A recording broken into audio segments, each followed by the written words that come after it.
something. But especially for the postnasal drip allergy stuff, which I did not have at all out west. If you have some ideas about things besides the neti pot, that I have the neti pot that will work, like medications or foods or anything like that, let me know because it's driving me bonkers. I'm using tea right now. I don't want to have to take a medicine that makes me sleepy or messes with my mood.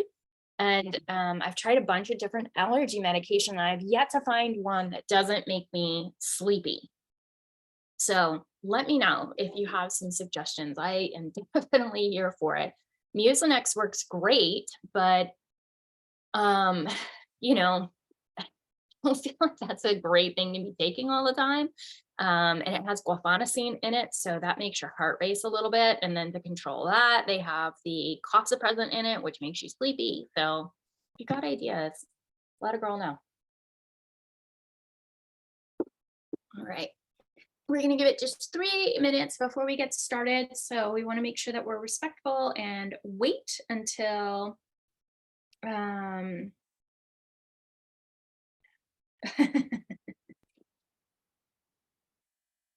until everybody gets here. The big day of meetings today. I'm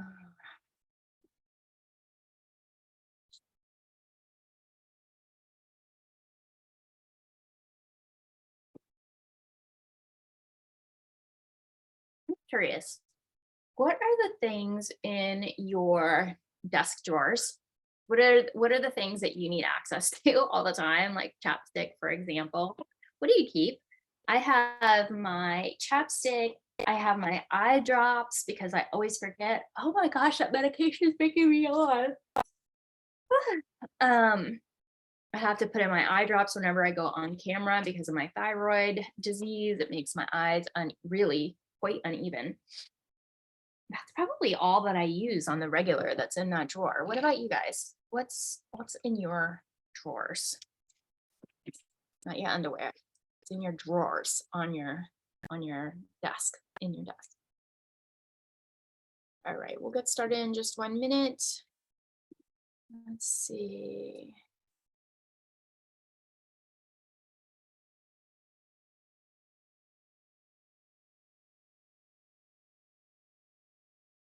Okay, so let me see. Janet, are you in here right now? If you are, my tax guy already emailed me back. I think it was you. He said, so if you have a registered agent in Florida, that would assume that you're set up to do business in Florida, which means you do need to file an annual report. He says that a registered agent will try and upcharge, like charge a fee to file it for you, but you can do it directly without using them. So, hey, I'm glad that he's being helpful.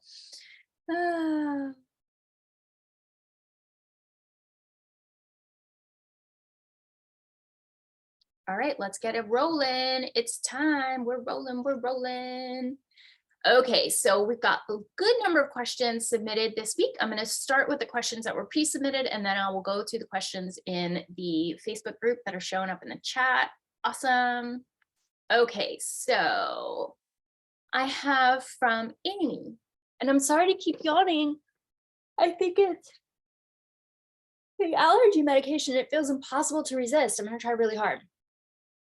And he says, in the last Q&A, you talked about marketing, especially out-of-state content creating, like workbooks and flyers. How do you suggest we use those? Meaning, how do we get them out into the public?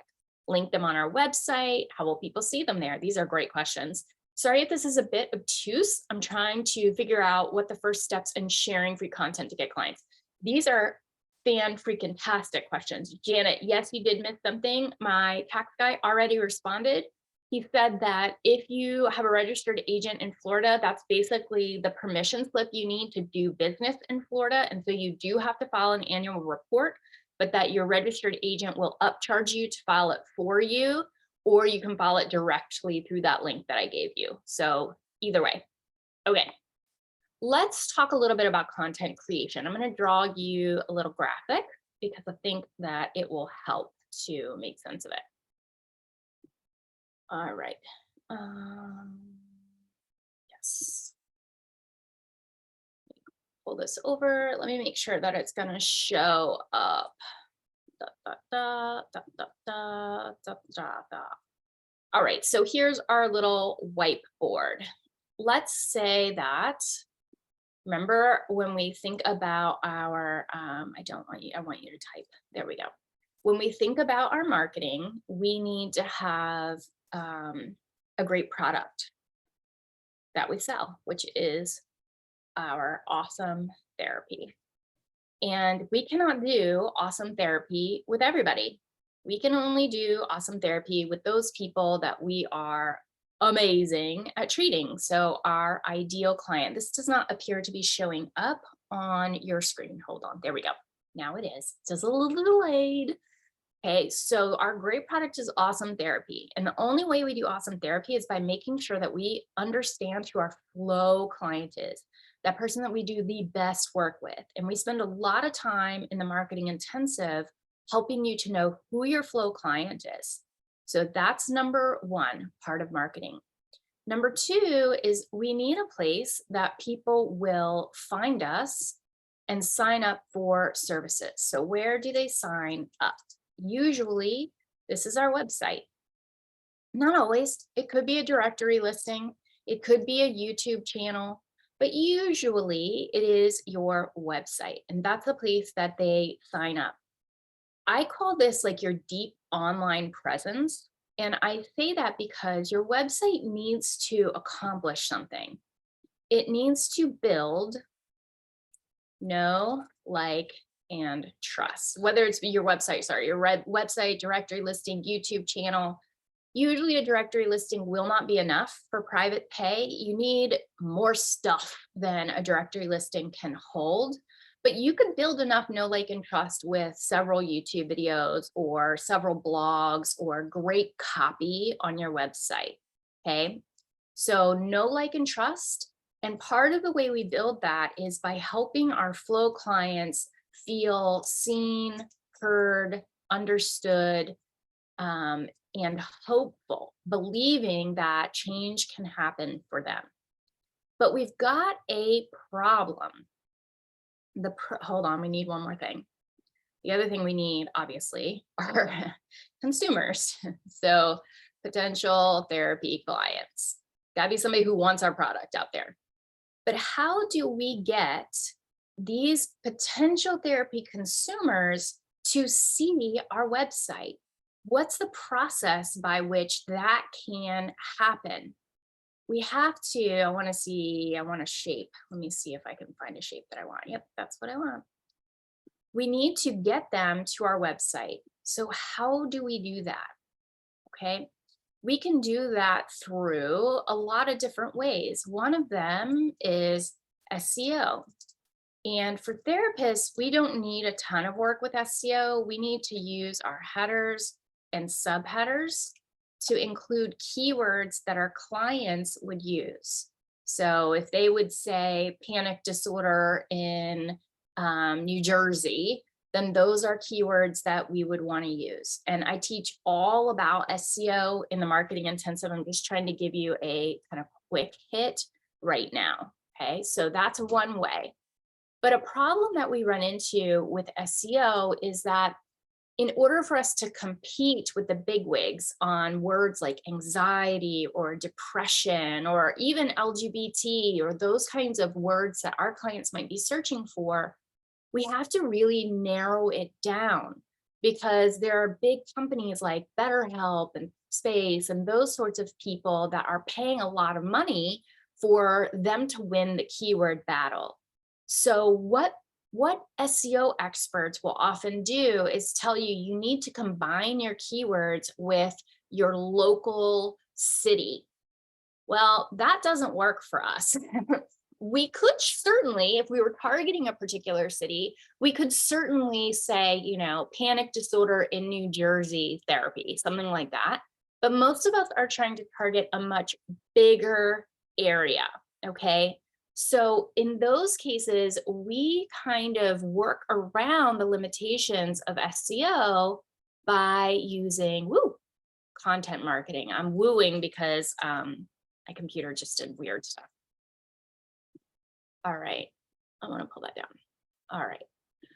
So content marketing creates a couple of great things. Number one, it includes our keywords. So if we are making a piece of useful content, like a cheat sheet to know if you're having a panic attack and the first 3 steps you need to take to unpanic attack yourself, we can use keywords in our worksheet, in our video we created, in whatever it is that we're creating, in a pamphlet.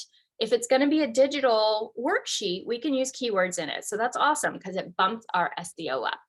Okay. We can also create helpful, I'm going to just show you my face for a second here so I can talk directly to you. Let me make sure that happens. That's out there. We're back. Okay, so let's say that you made something cool. You've made this cool worksheet and you made it in Canva, which is free. And you're telling people how to recognize if you're having a panic attack and the first 3 things you should do about it. So we create that. It's super duper helpful. And then on the bottom, we have a QR code that will take them to our website for the next 3 things they need to do to make sure they don't have a panic attack again. So we give them a little cliffhanger and we use a QR code to take them back to our website. And then we give them those answers. Now they're on our website. Now they're going to click around and now they might be building up enough know, like, and trust to sign up with us. But the question that was asked is, so if I'm creating helpful content online, where do I put it so that people will end up on my website? And there are multiple answers there. So you could put it across all your social media. You'll have a few hits from that. But even better is if you put it somewhere that already has naturally occurring SEO. So if you put it on YouTube, if you share it on Reddit, if you share it, so those are places with naturally high SEO. You could also be in Facebook groups that are for your ideal client, great leads, and share useful piece of content there, right? So we are putting the content either directly in front of our ideal clients by going online to the places that they live and sharing this, or we're putting it in places with very high naturally occurring SEO so that if our peeps are anywhere around it, they're likely to land there by the magnetic force of SEO, like YouTube or Reddit, or we're printing it and we're putting it physically in front of our ideal clients in the physical spaces that they are likely to be. A doctor's office, a psychiatrist's office, an acupuncturist, a yoga studio. So content marketing is kind of like SEO in that it is a way to breadcrumb people to your website. Let me know if that made sense. Let me know if that made sense. All right, let me go back to your questions. Here we go. Let me make sure that I answered that completely. That question was not obtuse at all, Amy. That was perfect, perfect, perfect. Let me know if that made sense to you or if I should clarify. Okay, Kristen says, in California, we basically have to start out as a sole proprietorship until the business reaches 6 figures. What, if any, pros and cons are there to registering my practice as my name versus a practice name, like doing business as? Might there be? Okay, good. I'm glad that made sense. Do you recommend one over the other? Unless there is any particular state law that would preclude you from just using your name, I always lean towards using your name. There are some exceptions, like if you have a really hard to spell name, if you have a very, very common name, but in general, it's just easier to use your freaking name. I think that's the easiest path to go, and that's my recommendation in almost all situations. Okay, Pamela says, I have 2 types of clients: older adults, particularly women 50 and over, and individuals of any age that are living with dementia. Do I create my PT profile for both of them or 2 separate profiles? I know that you ended up putting this in the chat for me last time, but I'm going to revisit it just in case there's anybody listening today who didn't catch last time. Okay, so she's got 2 different people, women over 50 and women, people of any age dealing with dementia. And there's some overlap sometime, but not always. Do I create a PT profile for both of them or two separate profiles? My concern is those who are 50 and plus and not diagnosed with dementia will be turned off by that part of my practice, sensitive subject among older adults. I'm guessing my website would have two tabs with each one speaking to that particular group. Exactly right, you're nailing it. I would have two separate profiles on Psychology Today, and I would have two tabs on my website. My homepage would be speaking more generally. And I think I've showed you guys how on your homepage, you can scroll down, you can have two boxes and they can be hyperlinked to the two tabs that we just talked about. That is exactly how I would do it, Pamela. And if you guys have anybody, family, friends, who are caregivers for people with dementia or Parkinson's even, Pamela is like so good at being a family consultant to help you just know how to navigate it. So she's well worth every penny that you would pay to her. All right. And she's also sharing with us that last Wednesday was her last day of a W-2. She is all in now. That's freaking fantastic. Okay, Nicole says, can you talk about how to deal with litigation and mediation? I'm unclear of the limitations I can be. Oh, we talked about this one last week too. I'm being asked to appear in court. I'd prefer not at all. It's unclear to me when and why I would need mediation, how to enlist someone to help with that. Okay, we covered that last week. I think what it might be happening is that when I get this form live, there is a delay and stuff populating in it. So if you leave me a question the day of, it appears that I don't see it. So you can always just drop it into the chat. All right, where can we review the responses for policies and procedures in the course? They all seem to be blank. Oh, what you're looking at, Bradlecia, is we had a cohort who all thought that it would be cool to add their own policies and procedures in there, and then they never did. So I created the blank spots for them, and then they didn't add in their policies and procedures. So you'll see all of my policies and procedures are mostly reflected in the informed consent and then in my scope of practice. But if you guys would like to add your policies and procedures in there, it would be so helpful for future cohorts to be able to look at those. Okay, Bradlecia asks, what is your tip for making notes easier and less time consuming? Oh my gosh, y'all. Oh my gosh, pro freaking tip coming your way. So I have multiple levels of tips. Are you ready? My trouble with notes is I write way too much, and they take me forever. So the way that I usually do it is I have my iPad and I take notes in my Notability, which is my handwriting app. And then after sessions or sometime in the next several days, I will look at those notes and then I'll summarize them into my EHR. And it was taking me for frickin' ever. So what I decided to do is I got up a Google Doc. I wrote each of my clients and I wrote up a note that would work for that particular client for a long ass time. So if I was doing interpersonal process work with, I'm going to make up a name, Mitch, I would write the note to that end and I would have, the first part is like, client was on time to session, no evidence of cognitive or perceptual impairment, blah, blah, blah, blah, blah, blah.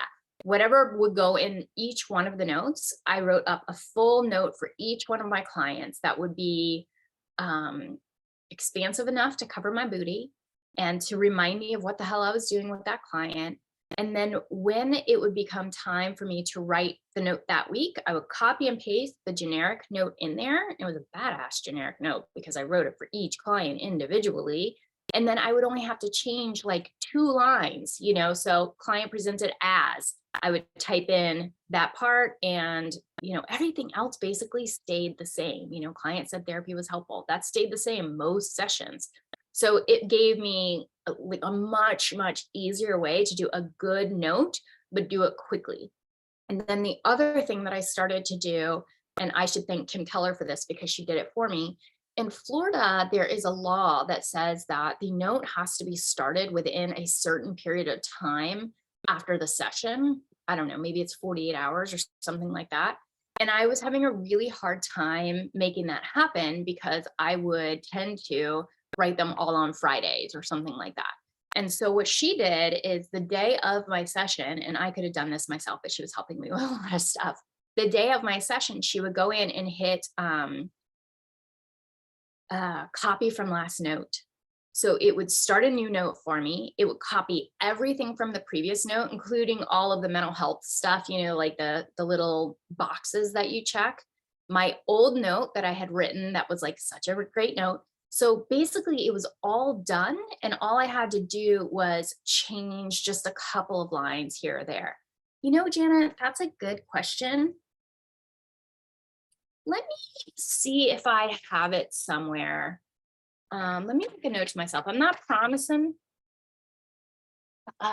See if find client note template. Because it was different for each one, but I mean, across all of them, it would give you some pretty good data. I'll see if I can find it. I want to look right now, but I'm not gonna, because that would be a waste of y'all's time. I'm not gonna do that. But I really want to close that loop. So again, a solid note that you take, you know, spend 2 hours and sit down and do a solid note for each one of your clients that can become your generic note for that client. Put it in your EHR the next time you see them. And then when you go open up your Zoom, open up your EHR, hit the button that says copy from last note. It will pre-populate all the stuff. Just don't sign it yet. And then when you get a minute, you'll go in, change the little bit that you need to change, sign that bad boy, and be done. I'm going to let the dog out of the room so she doesn't meep at us while I pull up the next question.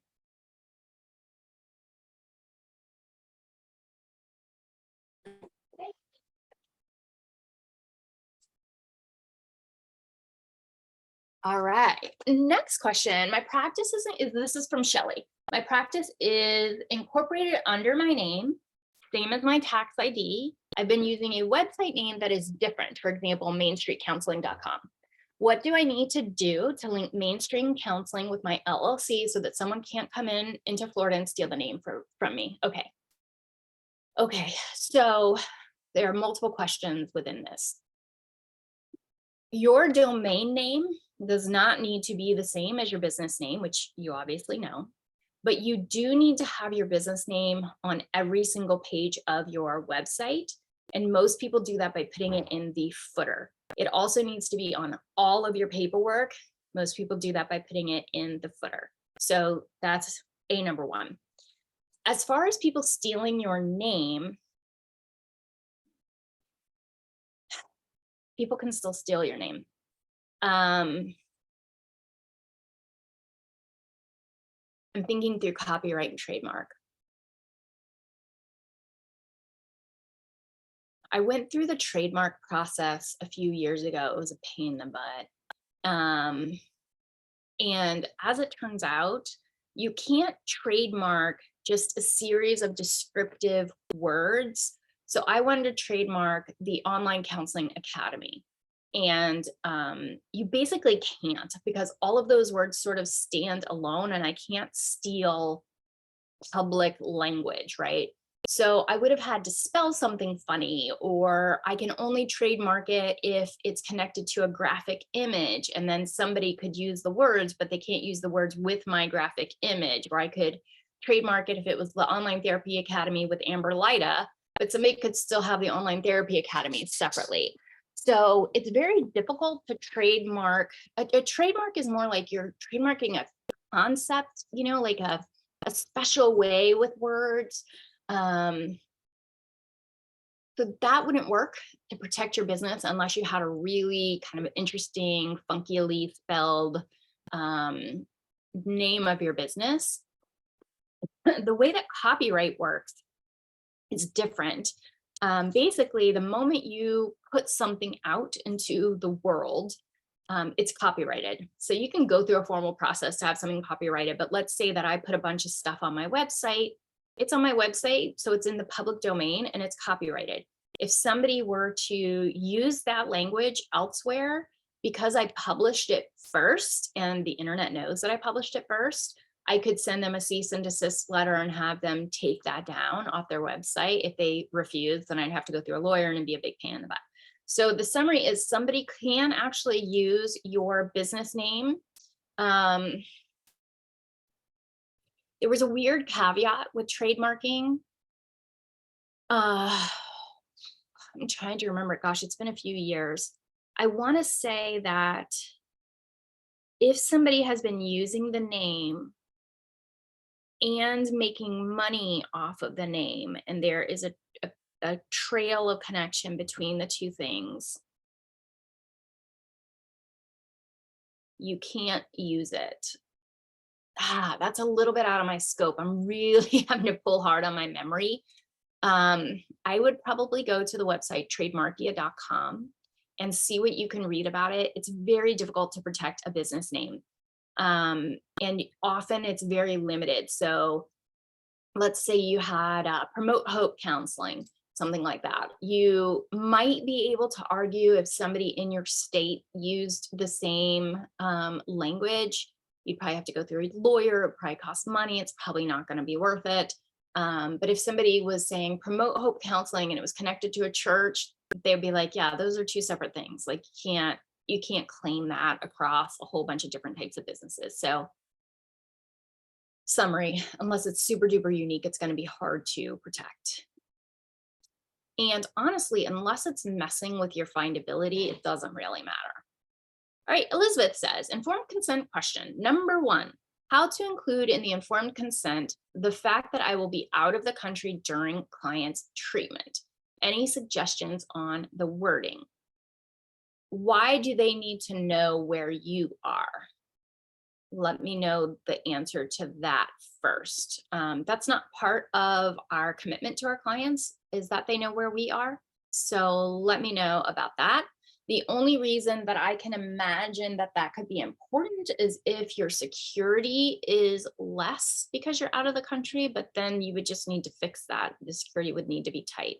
So let me know why that feels important to let them know. Is verbal disclosure enough, or is both recommended? Okay, so my same question. Number 2, also, should I include a bit on the No Surprises Act here or on a separate form? Yeah, I would want them to have context about what the heck it is. And you could have that on your No Surprises Act, on your good faith estimate form. You could just have some context about what the heck it is and why you're giving it to them. Like I would literally want to explain, this came after I have put my practice on hiatus. I would literally want to explain, hey, what this form is about is, as you probably know, there are lots of people who've gone to a medical doctor or a hospital or whatever, they've paid their fee, and then a month later or a year later, they get a bill in the mail. That's a total surprise. Nobody ever told them that they were going to have to pay that or pay that much for things. And so the No Surprises Act is meant to fix that issue. Therapists have always had to have in their informed consent what their fee was. And so we're just having to do a little step extra here to make up for the medical profession. So I probably wouldn't get into that much detail, but I would want to give some context, but I would probably just put it on my good faith estimate form. If you are taking insurance and also seeing private pay people, I might have something on my informed consent that explains that I'm going to include a good faith estimate. If, if they're using insurance, it won't apply, and this is why. And if they are not using insurance, it will apply, and this is why, just to make sure that they understand. All right. Her third part of the question is scope. Do I include which issues I am not trained to treat? If so, can you help with wording on that? Yes, I can. So your scope of treatment is sort of separate. It's an internal policy and procedure, or policy rather, that you keep within your practice. It does not need to be in your informed consent. I'm going to give you a caveat.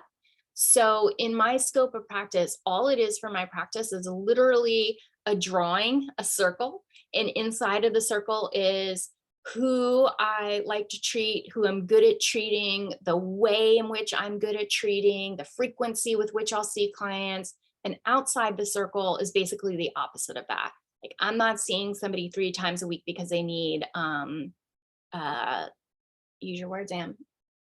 They need, I'm gonna just put in regulating because that's not the word that I want, but you'll get the idea.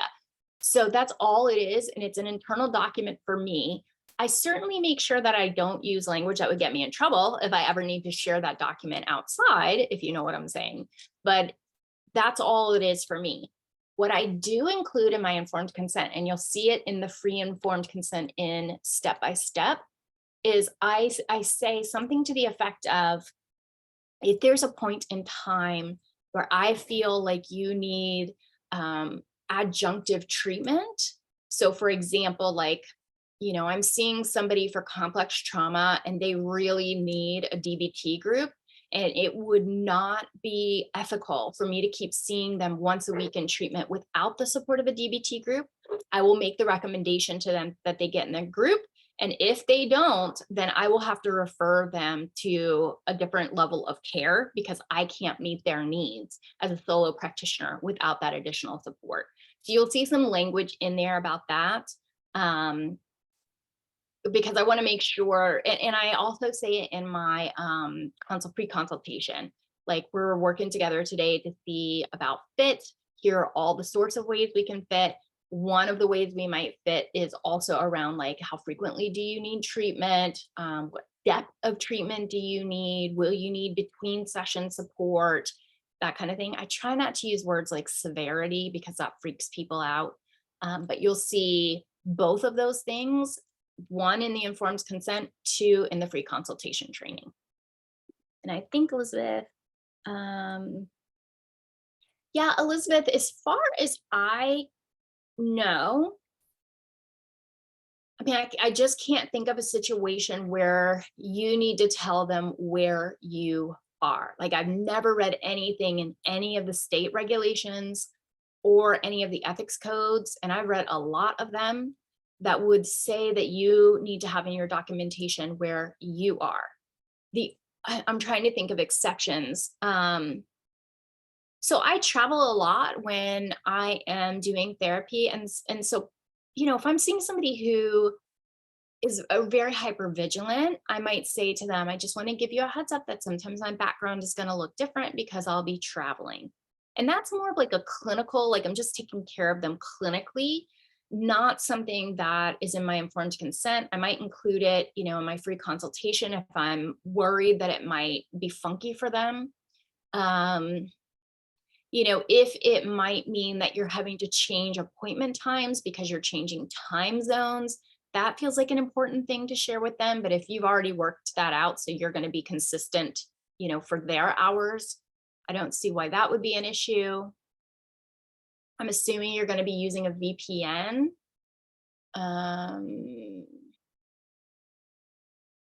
Yeah, I'm not thinking of anything. If you do, let me know and I will talk it through with you, but I can't think of anything. All right. And I'm pretty neurotic. All right. Elizabeth says, rates. What are your thoughts on offering a bundle of sessions at a lower rate than individual sessions? For example, 5 sessions at 100 or each session at 150. Rates would be posted on my website. All right. I'm going to talk about that one for a hot minute. So I did that with a client. It should have been an indicator to me that she asked that there were going to be problems, but she felt like my rate was higher than what she could afford. It was very clear that she was going to need long-term therapy. So this was not a situation where I didn't know that she was going to need to be in therapy for a while. And so what I did was I gave a slightly discounted rate, maybe 10 or 15%. Like, you're giving a very big discount there. I would give a much smaller one. But anyway, I gave her a discount for a big chunk of sessions and she paid me up front for those sessions. It worked out okay. I would not do it again for many reasons. One was the fact that she asked. There were many yellow and red flags, and that was one of them. And I wish I would have paid attention to that because we were constantly negotiating something. And that was just one more example of things that she was wanting to negotiate. So that's probably not relevant here. The other is, what if they move and you can't treat them in their new state? What if they wrap up treatment before the end of the bulk rate that you gave them? What if they decide they don't like us anymore and they want to end treatment? It just introduces a lot of funkiness that doesn't need to be there. From a marketing point of view, it's brilliant. Like people love to grab bulk sessions. From a potential mess situation, it's just not worth it to me. I think there are other ways that we can maximize our marketing. So I don't love it. I don't know that there is a specific legal or ethical, like clear no to it. I could see how people could argue different angles. And so it's just another thing that you're opening yourself up to. I would not do it again. I don't think it's a hard no, but I regret having done it. I wish I wouldn't have done it. How much more should an intake session be from an individual session? The way that I did it is let's say my 50-minute session is $200. So I just did the math on, so what does that mean I'm charging per minute? And then my intake was at least 75 minutes. And so I just did the math. So if it's this many, my rate is this per minute, then I multiply that times 75 minutes, and that's my total rate. What I did at the time, and I might do it differently now, is I gave them the number, the rate for 75 minutes, but I told them sometimes we'll do 75 minutes, sometimes it'll go up to 90. I'm only going to charge you for 75 minutes, but please hold 90. I think it made it feel like they were getting something extra, which was cool. I don't know that I would need to do that now, but I did it at the time. The other reason that I think you can charge more for that intake is that you're going to be writing a very big report after that thing, right? Like it's a pretty hefty summary. And of all the things that we might forward to a future provider, it's the intake and the termination summary. So not only is the session itself taking more time, but the administrative work on the back end also takes more time.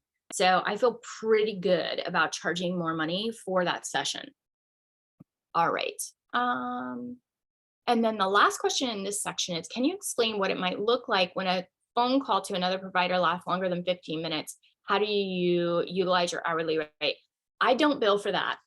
So what I decided in my practice is one of my values is simplicity, and I hate getting into the weeds with details. I'm not good at it and I won't track it well. I also don't want to have conversations with my clients about like detaily stuff like this. And that's just my personality. Other people feel totally different. So what I do is I make sure that my rates are high enough that I don't need to charge for those little things because it's already subsumed in my rate. So whatever my rate would need to be, now I'd probably charge $250. Whatever my rate needed to be so that I could feel comfortable having a 15 or 30-minute conversation once a month with another provider related to my client, and feel that my fee covered that, that's where I'd want my fee to be. If you want to bill for these, my only worry with that is, obviously I have my preference. My worry is like you need their permission ahead of time, first of all. And there are some situations where you just really need to have that conversation with another provider. And what if the person's like, yeah, I don't want to pay for that, but you really need to talk to their psychiatrist. Are we not going to talk to the psychiatrist because the person has said, like, I don't want you to, I don't want to pay for that? When you know that from a care provider place, it's really important. So I just like to I like my prices to be high enough so I don't worry about it. All right, next question from Elizabeth. Therapy notes, progress notes. What is your experience with keeping therapy notes HIPAA secure for referencing interventions used, digital versus paper, or include information on progress notes in the EHR, trying to simplify my process? Okay, you might be asking about process versus progress. So what I do, I use You can use like GoodNotes or Notability. I really like to take notes by hand. It really helps my brain to process information. I know lots of people who don't like to do that, and that's totally fine. But my brain needs to do that. And I have all of my notes in here, and I have them all de identified. First of all, nobody could read my handwriting, nor if they could, would they be able to make sense of it. But I also de identify who it's about. I have like little code language that I use. And so every client has their own folder, code language, and I write in here. And that lets me keep some like idiosyncratic details that I would not put in a formal progress note. And this is, it's not, I do not back it up to the cloud. So there's no this going into the cloud, even though it's de-identified, so it wouldn't matter anyway. And my iPad is protected by a code, and their folders are protected by a code. So it's behind 2 locked doors. All that's probably unnecessary because they're de-identified, but you know, eroticness. In my progress notes, we talked a little bit about that at the very start. So you might want to, if you weren't here at the very beginning, rewind and watch that again. But I like therapy. What did I use? Theranest is what I use. Super easy, very intuitive. I find that people tend to use either therapy notes, Theranest, or Simple Practice, and their like or dislike about them seems to be mostly related to like whatever you're naturally drawn to, whatever feels easy for you. What I was talking to our coaching folks about, the folks who chose to level up to small group coaching, is that the number one thing that I would be looking for right now in an EHR, besides ease of use and being reasonably priced, is that they had the option for me to have a scheduling button for the free consult directly on my website. That widget on your website will make a huge difference in your marketing. So that's what I would do. And Elizabeth, I'm not sure if I answered your question. So let me know in the chat in the Facebook group, because I'm not quite sure if I knew what you meant. Okay. All right. With regard to mail, I love how you broke these up. So helpful. I'm an LCSW registered in California. So you're in both the hardest state and with the hardest degree type. Congratulations. And by hardest degree type, I mean like y'all have the most thorough code of ethics ever. I plan to be abroad indefinitely. I currently have iPostal 1, but when trying to apply for tax in Los Angeles, this address is not acceptable. Should I look into a registered agent instead? Yep. Yep. So this is a big pain in the patootie. I say this all the time. We have lots of different bosses. So, you have to have, with Florida, to be licensed here, I have to give my physical address, which is my home address, and they keep it publicly available. I can't use a post office box. I probably could use a registered agent. And then for some things, you can totally use a post office box. I just found out with Google My Business, which doesn't let you use a post office box, a workaround. So holla if you want that so that you actually can use a post office box. So that's going to be your tax person question. One thing that might work for you, Elizabeth, my tax guy would do this. I have a tax person, and before I was an S Corp, it was pretty cheap. And he would absolutely have let me use his business address. I bet you he would have functioned for me as a registered agent. That might be a workaround for you if you're going to have somebody do your taxes anyway. But alternatively, yeah, you're going to have to probably get a registered agent. That's so annoying. That's so annoying. And as you set up your Google My Business, the registered agent isn't going to work for you, because you have to be available to get that postcard that Google will send to you and turn it around really quickly. That's a bummer. That's okay. Let's work through one thing at a time. I would ask my tax person, if you have one, if you can, number one, ask them if you can use a registered agent. And number two, ask them if you can use them instead. I think it would be worth it, given your situation, especially traveling abroad, to have a tax person. Yeah. And I ended up having my tax person do all the things. He does my annual business report. He does all my filings. In fact, I was going to say lazy. We're going to reframe that. I got so frustrated with dealing with taxes that at this point, I just export my bank statements every month and send them to him, and he does everything. So it's really been worth it to me to not mess with it. All right, so Janet asked a question and we've answered it, but I'm going to return to it just to give you guys context because this is going to apply to a lot of you. So she has gone through the process to be able to practice in Florida, not licensed here, but through the telehealth practice option. If you don't know about that, let me know. And one of the pieces, it's super duper easy. It's very cheap and it's very quick for you to, if you're licensed anywhere else, to be able to practice telehealth in Florida. Very, very, very easy. One of the things that they require is that you have a registered agent, rather that your business is registered in Florida. That does not mean you're incorporated here. It's just a way that Florida can track who's doing business in Florida. So there's a little bit of a fee for that. And then every year, because you're doing business in Florida, you have to submit an annual report to, I think it's called SunBiz is our group that does this. It's a stupid report, hardly applies to our business, but you still have to do it. And it's not that hard to do. I have my tax person do it for me when I move into next year and try to cut back costs. I am probably going to start doing it for myself, but I'm just going to have him print an old one that he did for me, and then I'll just copy it henceforth. But here's the tricky part.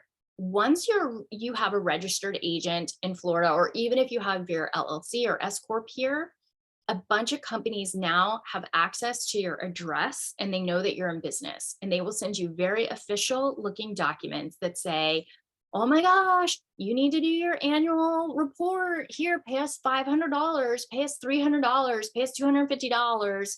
And it looks like the legit form. This is just a company who is willing to do it for you, and they have upped the fee immensely. But you can do it yourself on the SunBiz website for like $100 or $150. So don't get sucked in. If somebody sends you a scary letter like that, just go directly to the site, do it yourself. It's sunbiz.org, I believe. You can do annual business report Florida, and the website for sunbiz.org will come up and you can do it yourself. Okay, Janet says, also, when I file it myself, can I put my registered agent's address? I think so. I don't see any reason you wouldn't be able to do that.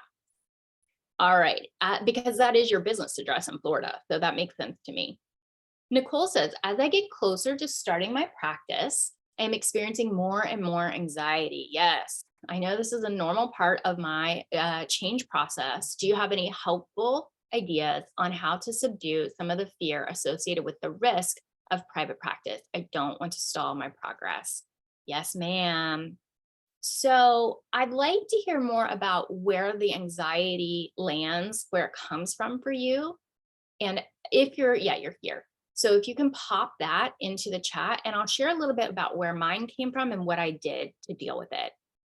There were three big things I was afraid of. And keep in mind, I had never done private practice and I had never done telehealth. I was really afraid that I would get to the session and wouldn't click the right buttons to get into the Zoom link. I know that sounds stupid now because you guys have done Zoom a million times before, but it just felt like there was a lot of clicking and I wasn't going to click the things right and I was going to look like a knucklehead. So that was one fear. So I practiced. I got my friends on and I would practice so that I could feel confident. I also had a Post-it note with like step 1, step 2, step 3, so that I would know exactly what to do. So that was the one thing I was afraid of, and like getting them the paperwork and did they get it and did I get it back, and it just felt like a lot of freaking details. And then after doing it a month, it felt so easy and not a big deal at all. But that first month felt like, I'm going to forget things. I'm going to forget things. I'm going to do it wrong. I'm going to look dumb. So that was one thing. Another was like actually handling the sessions, doing the free consultant, not sounding like a ninny, doing the intake and getting all the information that I needed. And so I had a Post-it, and the Post-it reminded me, like, be present. This person is in pain. This person is in pain. Be present. And then at the bottom, it was make sure they're not going to die. Those were the two things I was aiming for. If I could make those two things happen, like I could get all the other information at some other point. It was really like, be present. This person's in pain. Make sure they're not going to die. Ask the questions to make sure I close that loop and that I documented it. And then the last piece that I was really nervous about was if there was a crisis, not handling it correctly. And you will feel my fear around that when you go into the section of the course, the mini course on handling emergencies in telehealth. And I go into elaborate detail about the things I do to make sure that I am ready for that, as ready as I can be. So there's that. Now let's look at what you're saying. Part of it is financial. Can I actually make enough? Also that I'm on an island for tech, paperwork, referrals, consulting, all the things. Yes. So with regard to being on an island, imagine way back in the day when nobody was doing telehealth, it was so scary. I had one friend who was beginning to go into telehealth. And so I could call her and consult on cases. That was super duper helpful. Here you have all these folks in the group. Try to find somebody that you can build a connection with, 2 or 3 somebodies that you can have each other's backs. And like if that person texts or calls you, that you're going to pick up if at all possible and help each other through a funky moment. Janine Wolf, who was a first round stepper, she created a group called Collab Oasis. It's a peer consultation group. It's all online. Hugely freaking helpful. I think they meet once a week or once every other week, maybe once a month. I don't know. And then they also all have each other's numbers so that they can call or text or Vox in between when they need some support. That was really, really helpful to me as well. I've been in one of her groups. They're like very reasonably priced for peer consultation, and she hand selects members to put together. Really, really good, really worth the investment. All right, those were all the questions that we had. Oh, and money. So the money part. Go back to the very first lessons where we talked about money and how much you need. And think about how many clients do I need and how quickly to be able to hit my goals. And in the beginning for me, as much as I wanted $150 an hour and all the free time and all of the schedule flexibility, I first needed to know that I could make the money I needed to make. And so that meant taking people at all sorts of different rates in the beginning just to build up my confidence, so that I could be like, okay, I'm making enough money now. I'm seeing too many clients, but I'm making enough money. Now I can start raising my rates, graduating clients, and getting my overall average reimbursement up and my work hours down. So I know some people will coach you to be like, if your rate's 200, stick to 200 and never change it. And blah, blah, blah. I just feel like I'm a very practical person. I knew for me, I needed to make sure that I could make the money before I needed to make sure that I could make this specific amount per hour. So you do what's going to work for you. Don't feel like you have to do somebody else's version of building a practice. All right, I'm going to scroll up and see if there are any other questions in the chat. Oh, we only have 1 minute left. Okay, Amy says, since you live in Florida, are you familiar with and can you speak to the scope of practice for a licensed school psychologist in Florida? I have it and I'm wondering what I can do in private practice, and the information in the statute is a bit vague. If you can copy and paste the parts of the statute that you feel unsure about, I'll do my best to help you interpret it. I also know somebody who, for a fee, will interpret it for you and help you document it, but let's see what we can work out first. So just copy and paste it, tag me in the post. And if I don't respond within a few days, tag me again. Sometimes I make a big mistake of looking at stuff on my phone, and once you click on a notification that you've been tagged, it won't show you that notification again. I'm not a good phone typer. So in my brain, I'm like, oh, I'll come back to this when I'm on the computer. But then I never see the notification again, so I don't ever come back. So always feel free to retag. I think that might be all of the questions. I think so, Donna. I think you were asking, shoot, let me scroll back up and see if I missed it. Do you know? Oh, no, I didn't answer that. I'm so sorry. Do you know if I can push SEO on my website on therapy sites? Reminds me, do you have backend access on therapy sites? Do you are you able to get in the back end and adjust your headers and subheaders, adjust your alt text, adjust your footers? Do you have access to do that, or do they do all of that for you? Let me know the answer to that. If you have access to those things, then you can absolutely adjust SEO. And there is a SEO mini course in step by step. Okay, yeah. If you can get back in there, you can do that. But let me suggest you a tool real quick. There's a guy called Neil Patel, and SEO websites. If you Google those words, Neil Patel SEO websites, he has a free tool that will scrub your website. You have to give him your email address and you have to give him your phone number. He will email and text you, and then you can just unsubscribe. But he gives you this massive, amazing report that's like the best report card, the most detailed report card you could possibly get on the SEO and functioning of your website. And it's going to show you exactly what you should do or shouldn't do to improve your SEO. The reason that he does this is because he's hoping that you will hire his company. But we don't make enough money to hire his company, and you don't need to do all the things that his company would do for you. You just need to do a little bit here and there. So get that report, it's free. And then you'll see on there, they literally say, do this, do this, do this, do this, and they'll walk you through what you can do to improve. He also has a free, I believe it's free, a free keyword search tool. But if it's not free, if I'm lying, then you can just Google free keyword tool. And you can find what the words are that your ideal clients are using when they're Googling things. So you might type into this free keyword tool, panic disorder, Dallas, Texas, and it will give you a report. Then it will give you two important pieces.